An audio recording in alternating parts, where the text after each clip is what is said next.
राज्याच्या अर्थसंकल्पामध्ये आज ज्या घोषणा करण्यात आल्या या आकर्षक घोषणा करण्यात आलेल्या आणि निव्वळ निवडणुका डोळ्यासमोर ठेवून या घोषणा करण्यात आलेल्या आहे। उदाहरणार्थ सोयाबीन कापसाला त्यांनी हेक्टरी 5,000 रुपयाची मदत करायचं ठरवलं, पण मर्यादा 2 हेक्टरची घातली।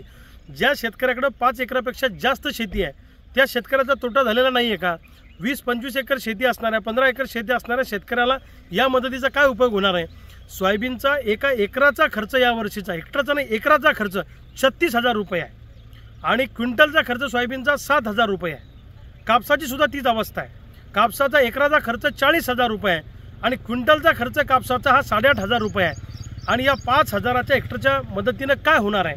शेतकऱ्याच्या तोंडाला पानं पुसण्याचा हा प्रकार आहे आणि काहीतरी हेडलाईन मॅनेजमेंट करायची असा उद्योग सरकारने यामध्ये केलेला आहे। खरोखर सरकारला जर शेतकऱ्यांचं भलं करायचं असेल तर केंद्र सरकारच्या छातीवर बसा आणि सोयाबीन कापसाला उत्पादन खर्चाच्या 50% नफाप्रमाणे भाव मिळवून द्या।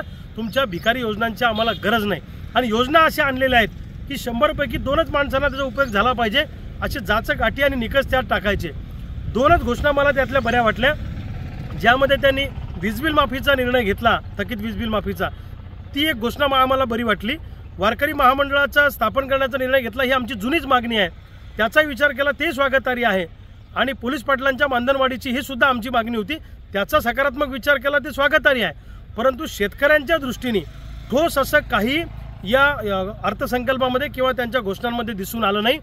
जंगली जनावरांचा त्रास वाचावा म्हणून शेतीला मजबूत कंपाऊंड करण्याची योजना सरकार आणेल अशी आम्हाला आशा होती, पण त्याचं काही त्यामध्ये नाही आहे। दुसऱ्या बाजूला पीक विम्याची रक्कम अजूनपर्यंत आम्हाला मिळालेली नाही, मागची नुकसान भरपाई अजूनपर्यंत आम्हाला मिळालेली नाही, त्याबद्दल सुद्धा काही या ठिकाणी बोलण्यात आलेलं नाही आहे। म्हणजे फक्त आता 2-3 महिन्यावर निवडणुका आल्या, मतदारांना आकर्षित करण्यासाठी अशा काही आकर्षक घोषणा करण्याचा प्रयत्न सरकारने केला आहे।